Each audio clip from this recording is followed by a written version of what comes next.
11 Oktober 2002 terjadi aksi teror yang dikenal dengan peristiwa bom Bali 1. Saya ikut meracik, saya yang bikin detonator, saya yang masang detonator, saya yang ngajari mereka menggunakan bom, caranya meledakkan bom.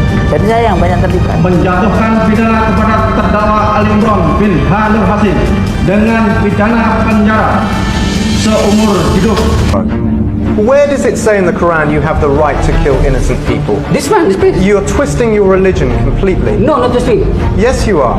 You think that The vast I know majority more of than Muslims you. would disagree with I what you've better know done. than you. I know more better than you because I'm Muslim and you kafir. You're a cold-blooded murderer. You is what kafir, you are. no nothing. You do not anything What about gives you the me. right to take the lives of innocent people? Pada Sabtu malam 12 Oktober 2002, bagi sebagian besar orang, malam minggu di kawasan Legian Kota Bali adalah definisikan dari surga dunia. Dentuman musik dari Padi Spook dan Cari Klub bersahut-sahutan menyatu dengan gelak tawa ratusan wisatawan lokal maupun mancanegara yang lagi menikmati malam. Tapi persis pada pukul 23.05 WITA, sebuah ledakan berskala kecil mendadak mengguncang dalam Padi. Orang-orang panik berhamburan lari ke jalanan, tapi mereka nggak tahu sebetulnya ledakan kecil itu cuman umpan. Hanya jeda 15 detik kemudian, dari dalam sebuah mobil van yang terparkir tepat di depan Cari Klub, ledakan kedua yang puluhan kali lipat lebih berbahaya, lebih dahsyat meledak. Bola api raksasa menyapu jalanan Legian, bangunan meretakan, kaca-kaca pecah sejauh berbulan-bulan radius. Dan dalam hitungan detik, kawasan hiburan paling ramai di Bali berubah total menjadi neraka di bumi. 202 orang tewas seketika, ratusan lainnya luka parah dengan luka bakar memilukan. Hari itu Indonesia dan dunia terhentak oleh aksi terorisme paling mematikan dan paling rapih yang pernah terjadi dalam sejarah Asia Tenggara. Siapa otak berkepala dingin di balik detonator ini? Bagaimana sebuah komplotan rahasia bisa merakit puluhan kilogram bom kelas militer di sebuah rumah kontrakan sempit tanpa terendus intelijen? Dan bagaimana polisi menggulung jaringan ini hanya dari sepotong rangka mobil yang hancur? Konten ini kita bakal bedah tuntas kronologi konspirasi hingga perburuan internasional di balik tragedi bom Bali 2002. Oke cuy, untuk memahami betapa gilanya perencanaan aksi ini, kita harus mundur beberapa jam sebelum ledakan itu terjadi.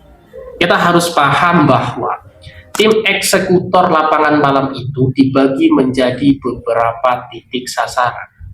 Target utamanya ada dua, Padi Spook dan Cari Klub. Kenapa dua tempat ini? Karena dua klub ini adalah magnet utama wisatawan asing, terutama warga negara Australia. Dan di mata para teroris ini, lokasi itu dianggap sebagai simbol maksiat dan target empuk untuk membalas dendam atas isu geopolitik global. Skenarionya sangat jahat dan diperhitungkan secara sistematis. Pelaku pertama bernama Iqbal, masuk ke dalam Padi Spook membawa bom bunuh diri yang dipasang di rompi badannya, teman-teman. Pukul 23.05 si Iqbal ini memicu bomnya. Ledakan pertama ini sebenarnya hanya ditujukan untuk menciptakan kepanikan massal. Begitu bom di Padi Spook meledak, ratusan orang yang selamat otomatis berhamburan keluar ruangan, memenuhi jalanan sempit gitu, di jalan-jalan Legian. Mereka kan mengira di luar itu aman, padahal justru di luar sana jebakan utama sudah menunggu, teman-teman. Tepat di tepi jalan, terparkir sebuah mobil Mitsubishi L300 yang dikendarai oleh pelaku lain bernama Jimmy. Mobil itu bukan mobil biasa, cuy. Di dalam bak belakangnya sudah dimodifikasi brankas khusus yang berisi hampir 1 ton bahan peledak campuran klorat, belerang, aluminium powder, dan detonator canggih. Wow, gitu. Begitu kerumunan orang memadati jalanan karena panik dari ledakan pertama, boom, Jimmy menekan saklar pemicu. Dahsyatnya ledakan mobil L300 ini nggak main-main, cuy. Gelombang kejutnya menjebol dinding-dinding beton. Suhu panas ratusan derajat Celcius seketika melahap apa saja yang ada di sekitarnya, teman-teman. Kabel listrik terputus, membuat seluruh kawasan Legian gelap gulita seketika, teman-teman. Disinari hanya oleh kobaran api yang membumbung tinggi. Kepanikan malam itu benar-benar luar biasa. Jeritan histeris dalam berbagai bahasa memecah malam itu. Warga lokal, pemilik usaha, hingga wisatawan yang selamat saling bahu-membahu menolong korban menggunakan papan selancar sebagai tandu darurat seadanya. Nggak kebayang gimana kondisi yang sebetulnya di sana ya, teman-teman. Tapi jumlah korban terlalu banyak, teman-teman, pada saat itu. Rumah sakit di Bali pada malam itu langsung overload. Lah, di tengah duka nasional dan tekanan internasional yang begitu hebat, terutama dari pemerintah Australia yang kehilangan kurang lebih 88 warga, Polri di bawah pimpinan Jenderal Dai Bahtiar langsung membentuk tim investigasi gabungan. Polisi Indonesia bekerja sama dengan FBI dari Amerika dan AFP dari Australia. Kemudian pertanyaannya adalah, gimana cara mencari pemicu atau jejak pelaku di tengah area ledakan seluas itu, di mana ribuan material sudah hancur jadi abu, teman-teman. Lah, disinilah kelihayan para penyidik tim Lab 4 Polri diuji, cuy. Saat menyisir kawah bekas ledakan mobil L300 itu, polisi menemukan ratusan potongan besi tak terbentuk, teman-teman.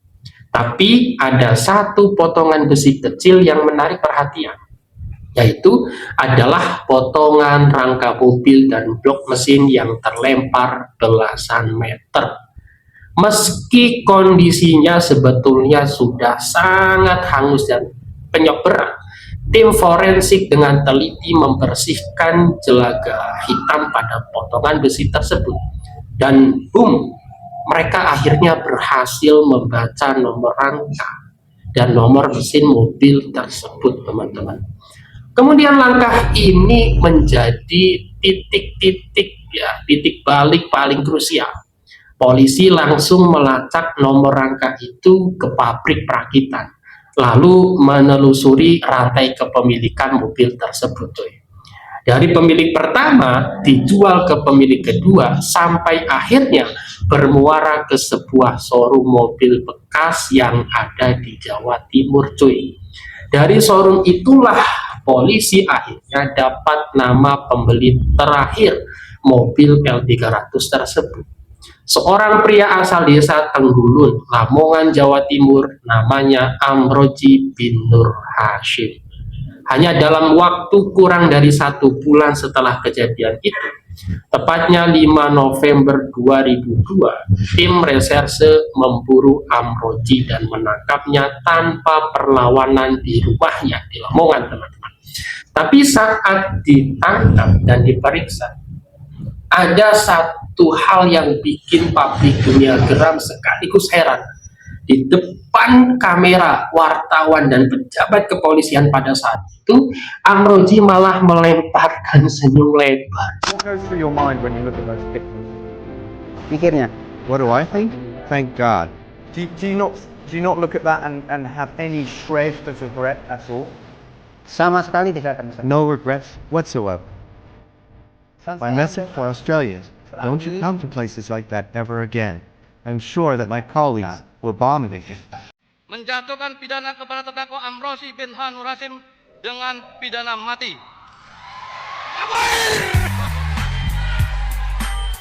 Media internasional sampai menjulukinya The Smiling Assassin atau pembunuh tersenyum. Tapi di balik senyuman Amrozi itu, polisi sebetulnya mengetahui satu hal. Amrozi ini hanya seorang perantara atau eksekutor lapangan. Dia yang membeli mobil, menyiapkan bahan kimia, dan mengangkutnya ke Bali. Di atas Amrozi ada otak yang jauh lebih cerdas dan berbahaya. Pengakuan Amrozi membuka kotak Pandora yang selama ini tersembunyi rapat, teman-teman. Kasus ini bukan sekedar aksi nekat sekelompok preman jalanan, melainkan operasi tingkat tinggi dari jaringan teror lintas negara bernama Jemaah Islamiyah atau JI yang terafiliasi langsung dengan Al-Qaeda kepemimpinan Osama bin Laden. Dari nyanyian Amrozi, domina penangkapan mulai berjatuhan satu persatu. Mari kita bedah aktor-aktor utamanya, teman-teman. Pertama, Imam Samudra alias Abdul Aziz. Dia adalah komandan lapangan atau otak intelektual operasional Bali. Imam Samudra ini sangat jenius, teman-teman. Sangat cerdas, terutama di bidang teknologi. Dia yang mengendalikan pendanaan, merekrut para pelaku pembunuh diri, dan bahkan mendanai operasinya sebagian dari hasil pertasan atau hacking situs investasi luar negeri. Wow, memang orang cerdas Imam Samudra ini, bukan orang asal-asalan gitu. Imam Samudra ditangkap saat mencoba kabur ke Sumatera melalui pelabuhan Merak, Banten di dalam sebuah bus penumpang. Kedua, Ali Gufron alias Mukhlas. Dia adalah kakak kandung Amrozi. Ya teman-teman, Mukhlas ini posisinya sangat tinggi di struktur JI. Dia menjabat sebagai Ketua Mantiki II Wilayah Operasional Indonesia dan Filipina Selatan. Dialah yang menyetujui anggaran dan memberi lampu hijau atas perintah aksi dari luar negeri, teman-teman. Ketiga, ada Ali Imron. Dia adalah adik dari Mukhlas dan Amrozi. Wow, ya, tiga bersaudara yang sama-sama jadi teroris ya, teman-teman. Ali Imron ini sosok yang meracik bom, memodifikasi mobil L300, dan bahkan sempat mengajari pelaku bunuh diri cara mengendarai mobil dan memicu detonator. Berbeda dengan Amrozi, Ali Imron ini di kemudian hari menunjukkan penyesalan mendalam dan mau bekerja sama dengan kepolisian untuk membongkar ideologi radikal ini. Dan nggak kalah Rusia lagi, teman-teman. Ada dua figur kunci asal Malaysia yang menjadi arsitek teknis pembuatan bom. Namanya Dr. Azhari, seorang dokter lulusan Inggris yang pakar dalam perakitan bahan peledak. Dan Nurdin M. Todd, seorang juru rekrut dan pakar strategi perpindahan rahasia. Dua orang ini sempat meloloskan diri dari perburuan bom Bali 2002 dan menjadi buronan nomor 1 di Asia Tenggara selama bertahun-tahun, teman-teman. Sebelum pada akhirnya mereka tewas dalam operasi penyergapan penanggulangan teror di tahun-tahun berikutnya.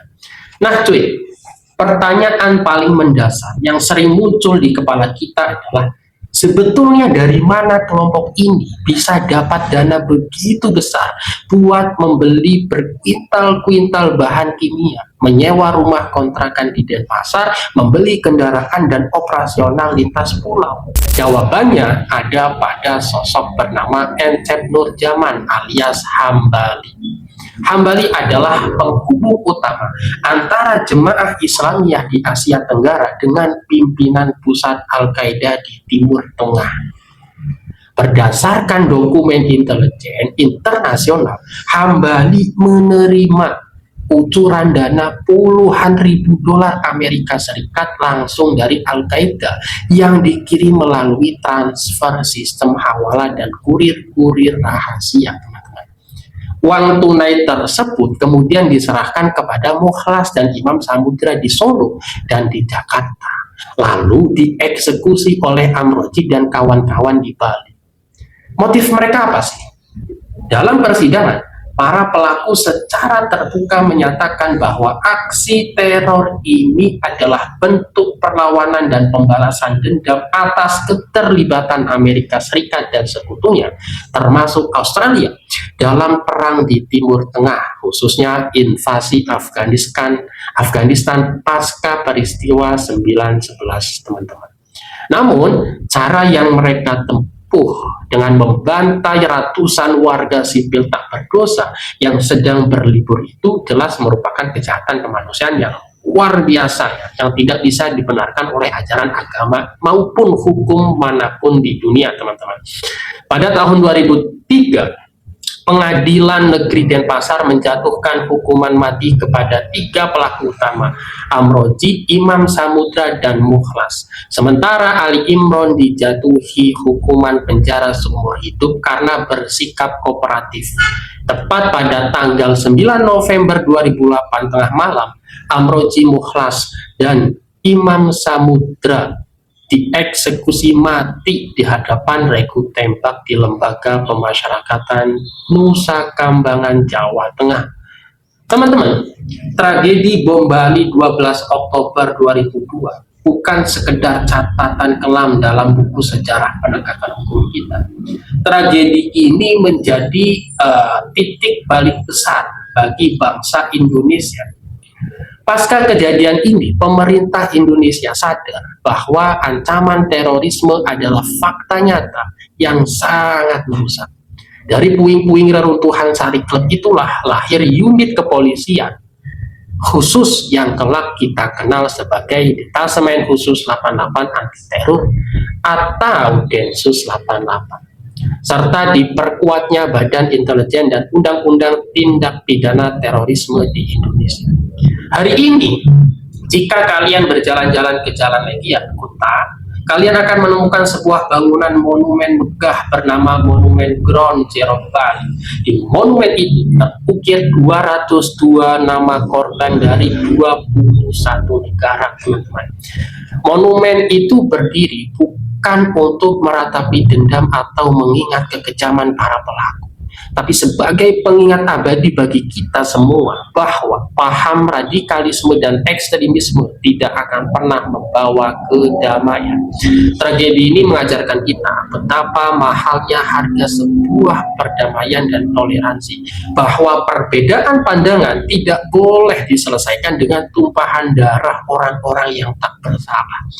Oke teman-teman, sebelum video ini saya tutup, mari kita luangkan waktu sejenak untuk mendoakan seluruh korban tewas, para penyintas yang sampai hari ini masih berjuang untuk menyembuhkan luka trauma fisik maupun psikologis. Serta kita memberi penghormatan kepada para petugas penegak hukum yang berjuang membongkar kasus ini, teman-teman. Bagaimana menurut kalian soal alur pembongkaran kasus bom Bali 2002 ini? Tulis komentar pendapat kalian, teman-teman, ya, secara bijak.